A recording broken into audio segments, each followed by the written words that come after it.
Yohanan, un autor judío del siglo I, escribió: Yo no he escrito todo lo que podría o debería escribirse acerca de Yahshua de Nazaret, pero estas cosas las he escrito para que ustedes sepan y crean que Yahshua es el Mesías. Ahora, ¿cómo es que Juan Yohanan prueba a los judíos del primer siglo que Yahshua es el Mesías judío? Lo hizo mostrando cómo Yahshua cumplió cada detalle de las fiestas del Señor que caen en la primavera, tal y como se habían venido ensayando año tras año por miles de años. Luego, en el libro de Apocalipsis, Juan da detalles de cómo el Mesías cumplirá las fiestas del Señor que caen en el otoño. El libro de Apocalipsis es el quinto evangelio. Evangelio significa buenas nuevas, buenas noticias para los que aman el retorno del Mesías, pero muy malas noticias para los ateos que piensan que la Biblia es un cuento de hadas y para el cristiano casual que vive como si lo fuera. Soy Michael Root. Prepárese para un rudo despertar.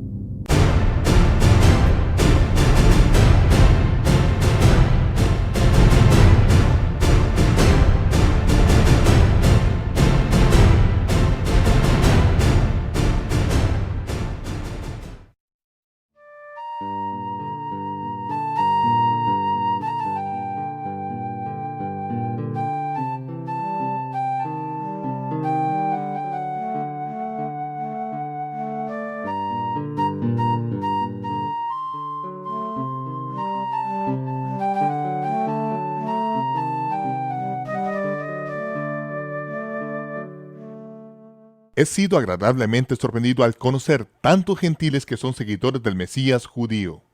Durante los primeros 15 años desde Pentecostés, hasta que la casa de Cornelio llegó a la fe, había pocos gentiles creyentes si es que había alguno que creyera en Yahshua.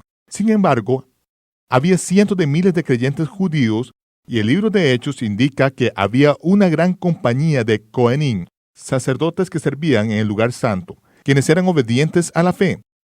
Fueron estos seguidores judíos del primer siglo quienes dieron su vida para llevar las buenas nuevas de su Mesías a los gentiles.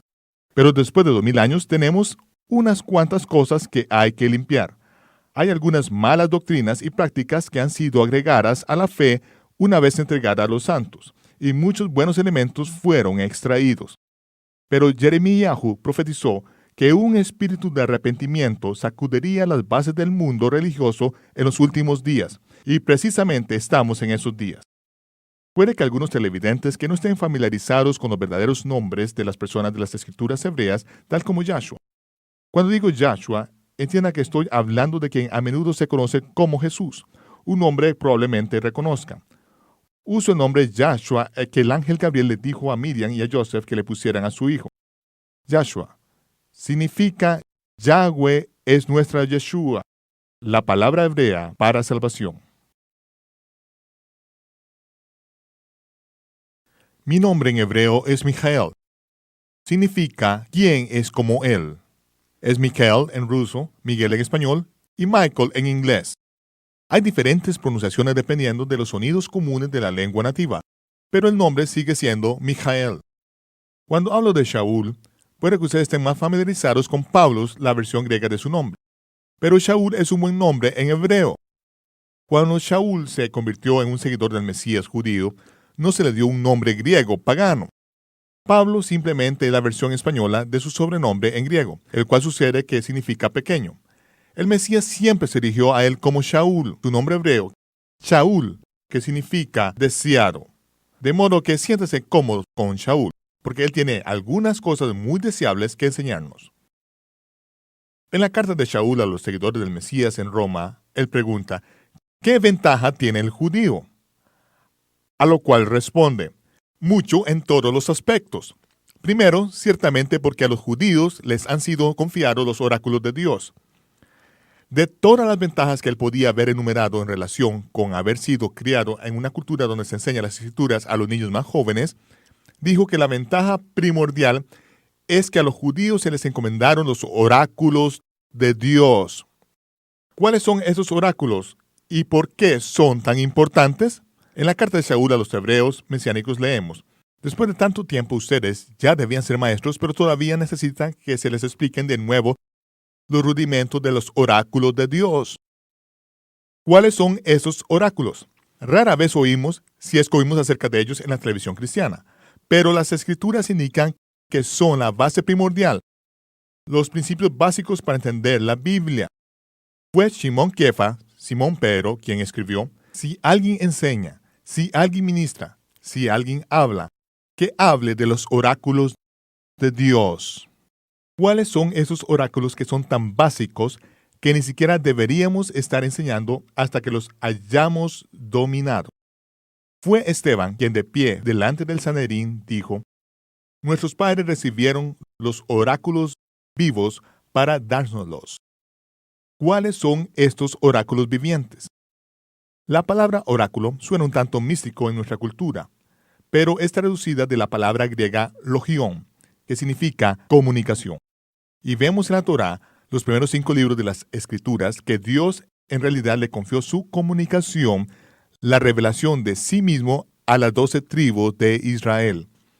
El Todopoderoso no mandó a Moisés y los profetas a los cheroquis, los aborígenes, los navajos, los franceses o los americanos. No, fueron enviados a las 12 tribus de Israel, y ellos debían ser sacerdotes y profetas para el mundo entero. Las Escrituras son revelaciones escritas que fueron encomendadas a Israel.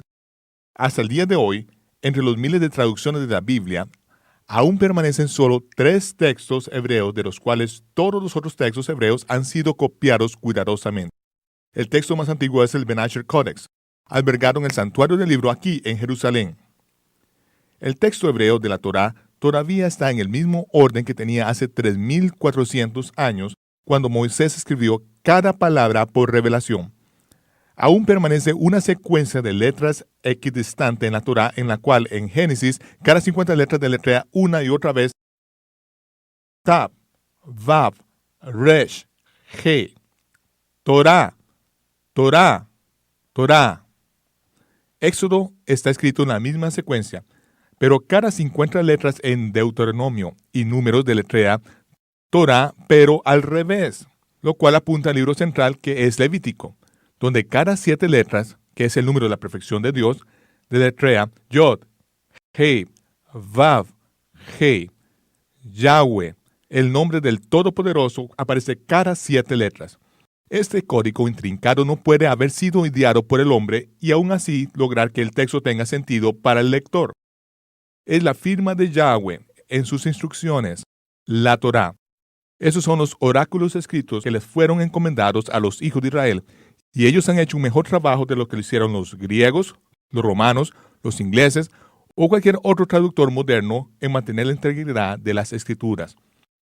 Como dijo Shaul, los oráculos de Dios fueron encomendados a los judíos, y los dones y llamados de Dios son irrevocables. ¿Cómo llamas a este libro? Torah,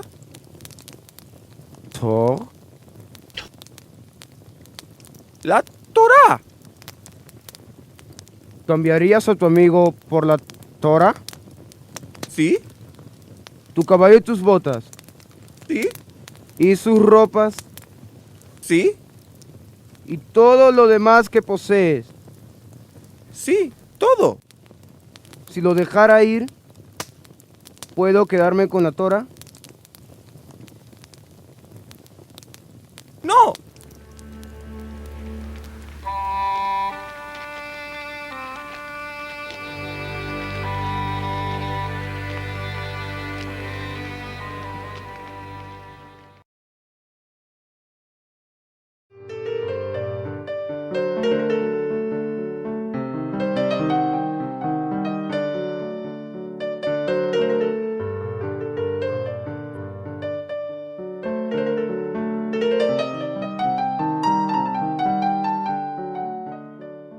En la segunda carta de Shaul a Timoteo, él escribe: desde niño has conocido las Escrituras que te hacen sabio para salvación.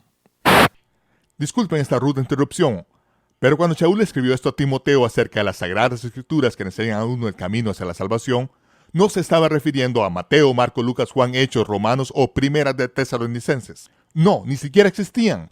Lo que sí existía era la Torá, los 5 libros de Moisés, los Nevi'im, los profetas, y los Ketuvim, los otros escritos, comúnmente conocidos por el acrónimo hebreo Tanakh. La Torá es la base de las escrituras hebreas. Torah significa las instrucciones o las direcciones, por lo general mal traducidas como la ley. Shaul reconoció a Timoteo que le enseñaba la Torah desde la niñez. Cuando se levantaba por la mañana, se le enseñaba la Torah. Cuando se sentaba a la mesa, se le enseñaba la Torah. Conforme caminaba y cuando se acostaba cada noche, se le enseñaba la Torah y la memorizó. Shaul continúa: toda la escritura es dada por inspiración de Dios y es útil para doctrina, para reprender, para corregir, para instruir en justicia. ¿De cuáles escrituras habla? De la Torá. Eso no implica que las escrituras del Nuevo Testamento no fueron dadas por inspiración. Solo digo que para cuando Shaul escribió esta carta a Timoteo, sus cartas dirigidas a la iglesia esparcidas en toda Asia no eran consideradas escritura, y los evangelios ni siquiera habían sido escritos. La Torá, junto con los profetas y los otros escritos, eran la base para los creyentes mesiánicos judíos del siglo I. Todos estudiaban y entendían la Torá. Esos son los santos que caminaron con el poder del Espíritu Santo, hicieron señales, milagros y prodigios que nunca han sido duplicados en los trajes domingueros de la cristiandad moderna.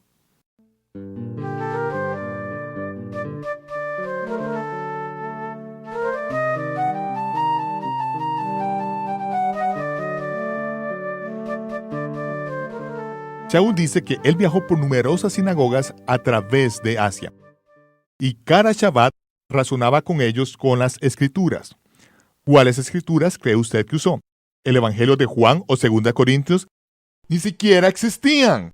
Se puede imaginar a Shaul, un fariseo intelectual, poniéndose de pie entre sus hermanos judíos y diciendo: la razón por la que esto es verdad, hermanos, es porque la semana pasada yo escribí a esto a un grupo de gente en Roma. Se habrían reído de él y lo habrían echado de la sinagoga. No, Shaul probó su fe por las páginas de la Torá y los profetas. El libro de los Hechos registra que los santos de la ciudad de Berea escudriñaban las escrituras diariamente para probar si lo que les enseñaba a Shaul era verdad.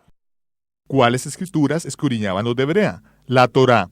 Esa es la base. No se pueden probar las enseñanzas de Pablo a menos que se encuentren en la Torá. Continuamente está citando la Torá.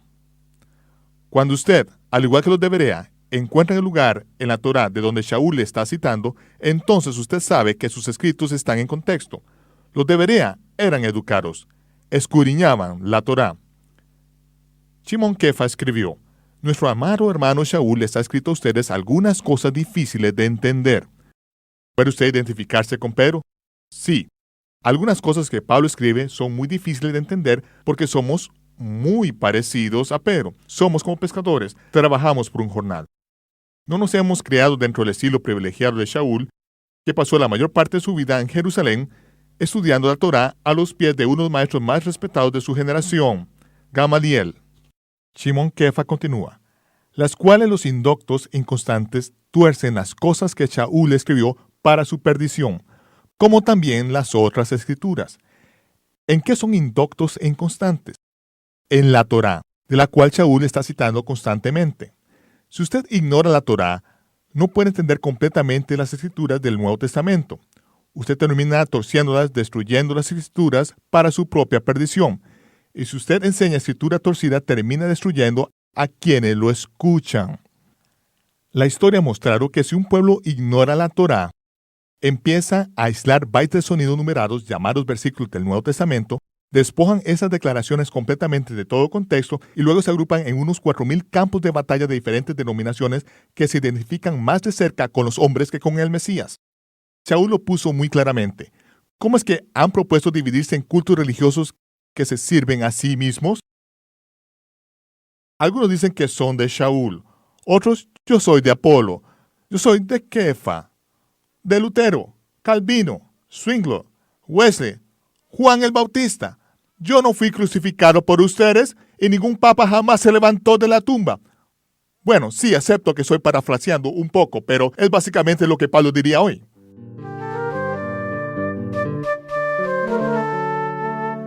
Kefa continúa con su advertencia: guardaos, no sea que arrastrados por el error de los inicuos, caigas de vuestra firmeza. Explicación rudimentaria. Las palabras malvado y torcido vienen de la misma raíz que se refiere a torcer una candela. Cuando usted tuerce las escrituras alrededor de su propia agenda e intenta manipular a otros implicando que su esquema personal es la voluntad de Dios, usted está haciendo que la Biblia llama hechicería, como obra de la carne. Esta es gran maldad. ¿Cuál es el error de los malvados? Así como dijo el Mesías, ustedes yerran por no tener conocimiento de las Escrituras. ¿De cuáles Escrituras habla el Mesías? Correcto, de la Torá, los oráculos escritos que nos hacen sabios para salvación. Al final del libro de los Hechos, Shaul exclama, «Hombres y hermanos, yo soy fariseo, hijo de fariseo». Él no se avergonzaba de su crianza. Los fariseos eran ultraconservadores. Tanto Nicodemo como Joseph de Arimatea, discípulos dedicados de Yahshua, también eran fariseos. Como fariseo, Shaul fue enseñado según la manera más estricta de la Torá. Para cuando Shaul tenía 20 años de edad, tenía que saberse de memoria, palabra por palabra, toda la Torá, desde Bereshit hasta Devarim. Ese era el requisito básico para estudiar a los pies de Gamaliel. Pero Shaul dijo que él era más celoso por la Torá que cualquiera de sus compañeros. Era uno de los hombres más inteligentes de su generación. Esa es la razón de por qué Kefa dice que los escritos de Shaul eran difíciles y podían entenderse con exactitud solo dentro del contexto de la Torá, los oráculos escritos de Yahweh.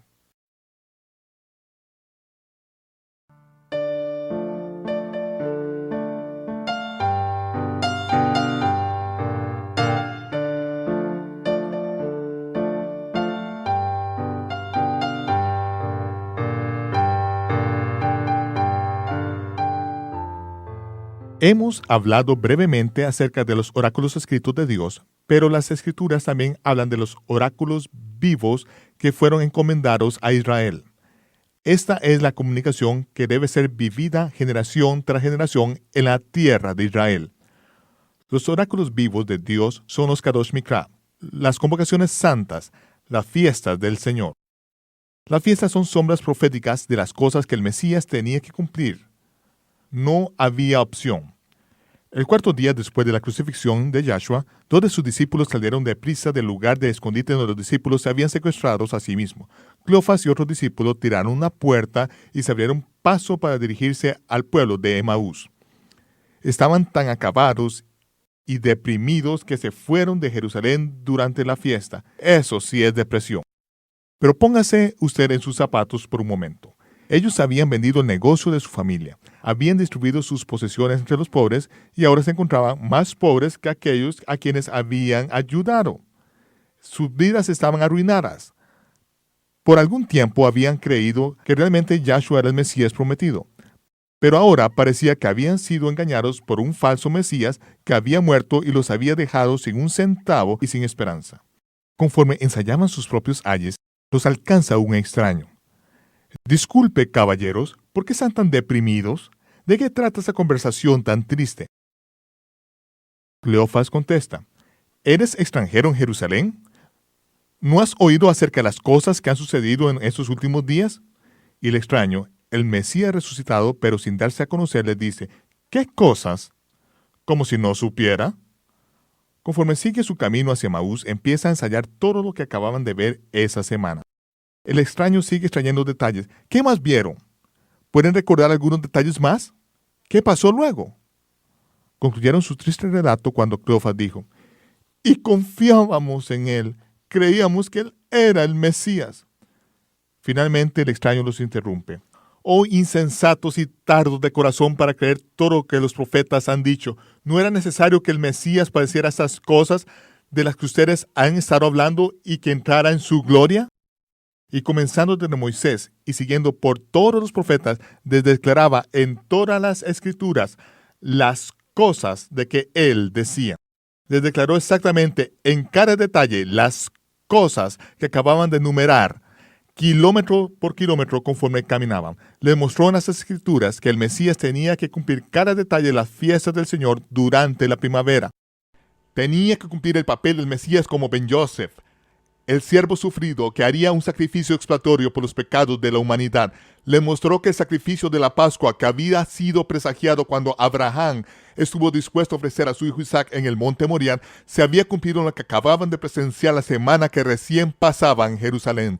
Sintieron escalofríos, necesitaban escuchar más.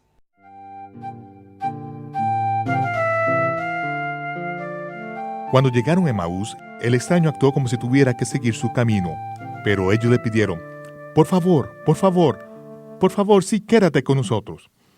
Cuando se sentaron a la mesa, el extraño tomó el pan sin levadura en sus manos y bendijo al Padre con la misma bendición que Melquisedec, el Melech Tzedek, el rey de justicia, bendijo cuando le trajo pan y vino a Abraham. Él pronunció la misma bendición con la que todo Israel bendecía al Todopoderoso cada vez que partían el pan en el Shabbat. Él bendijo con la misma bendición con la que bendijo cuando partió el pan con sus discípulos justo antes de ser arrestado en Getsemaní, 4 días antes, cuando levantó el pan hacia el cielo y dijo, Baruch atah Adonai Yahweh, Eloheinu melech haolam, hamotzi lechamin haaretz. Bendito seas tú, Señor Yahweh, nuestro Elohim, Rey del universo, que haces producir pan de la tierra. Yo soy el pan de vida. Yo soy la provisión del Padre que fue traído a esta tierra. Esta bendición y esta partición del pan que ustedes han venido haciendo año tras año, siglo tras siglo, es un Kadosh Mikra, un ensayo santo iniciado por el Melech Tzedek. Este pan representa mi cuerpo, que será quebrantado por vosotros. De ahora en adelante, cada vez que hagan esto, hágalo en memoria de lo que estoy a punto de hacer por ustedes. Ahora, cuando el Señor se reclina sobre la mesa con 2 de sus dolidos y desesperados discípulos, levanta el matzah hacia el cielo y dice, Baruch atah Adonai Yahweh, Eloheinu melech haolam, hamotzi lechamin haaretz. Este es mi cuerpo, que fue quebrantado por ustedes. Partió el pan, lo puso en la mesa y desapareció ante los ojos de sus discípulos. En ese momento entendieron que se trataba del Mesías resucitado. Cleofas exclamó, ¿no ardía nuestro corazón por dentro cuando caminábamos con él y nos abría las Escrituras? Inmediatamente salieron corriendo de regreso a Jerusalén. Golpearon la puerta que habían tirado unas horas antes y empezaron a hablar con mucha emoción acerca de los eventos que habían sucedido desde que salieron esa tarde. Pero justo antes de que pudieran hablar coherentemente, el extraño se les apareció en medio de ellos y dijo, Shalom Alechem, paz a vosotros. Y luego empezando desde Moisés y todos los profetas y los escritos, les enseñó que el Mesías debía cumplir los oráculos escritos de la Torá, lo mismo que los oráculos vivos, las sombras proféticas de las cosas nuevas por venir, las cuales estaban enraizadas en la fiesta del Señor. Durante su ministerio público, Yahshua no permitió que nadie publicara que él era el Mesías. Cuando los endemoniados lo identificaban y clamaban, «Sé quién eres, eres el Mesías, el hijo de David», él reprendía el espíritu y no le permitía que proclamara su misión. Solo unas semanas antes de su crucifixión, él les preguntó a sus discípulos, «¿Quién dicen los hombres que soy?». Uno respondió, «Elíahu». Otro, Yohanan Mesacaraya Jacoen, tu primo, Juan el Bautista. ¿Pero quién dicen ustedes que soy yo? Kefa respondió, tú eres el Mesías, el Hijo del Dios viviente. Bienaventurado seas, Kefa. La carne y la sangre no te lo han revelado. Yo no te lo revelé. Mi Padre que está en los cielos te lo ha revelado. Pero no se lo digan a nadie, porque necesito subir a Jerusalén, donde seré sacrificado por los gentiles.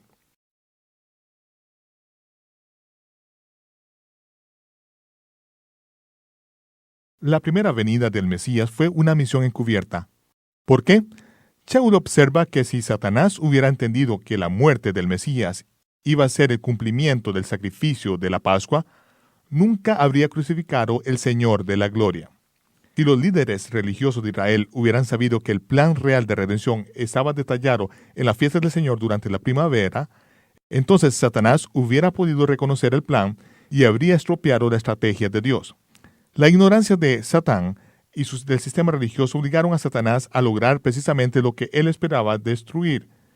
Pero ahora, después de su resurrección, el propio Mesías proclama su victoria.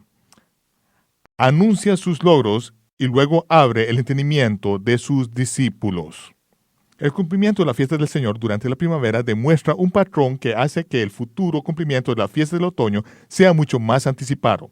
En los episodios venideros exploraremos los bellos cuadros proféticos de las buenas cosas por venir y veremos cómo nuestro Creador nos ha contado el final desde el principio, en las fiestas del Señor.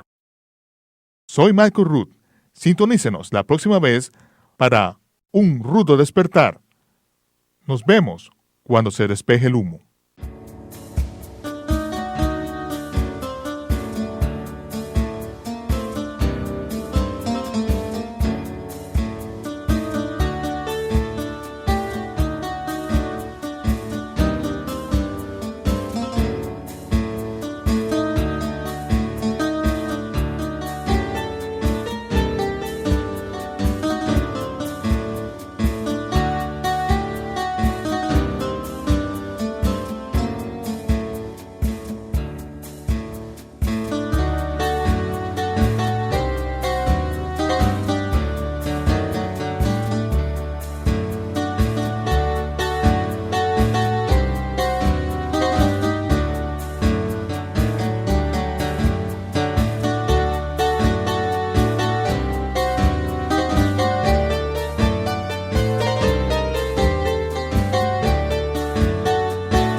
En el otoño del 2002, el primer tour de Un Rudo Despertar inició e inmediatamente se distinguió por ser el más excitante tour de Israel en los últimos tiempos.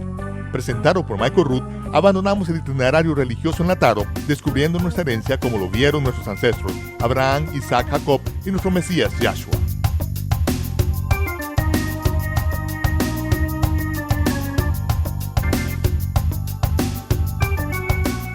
Creyentes alrededor del globo, unidos en la búsqueda de descubrir las raíces hebreas de su fe, como lo ha testificado la historia y la profecía revelada ante nuestros ojos. Acompáñanos a explorar una vez más la antigua tierra de Israel. Deja atrás su mentalidad gentil occidental y ven a las escrituras vivientes desde una perspectiva judía o hebrea. Prepárese para un rudo despertar. Tours a Israel. No es tan solo un tour, es una extravaganza. Contáctenos para fechas e información acerca del tour por venir de Un Rudo Despertar.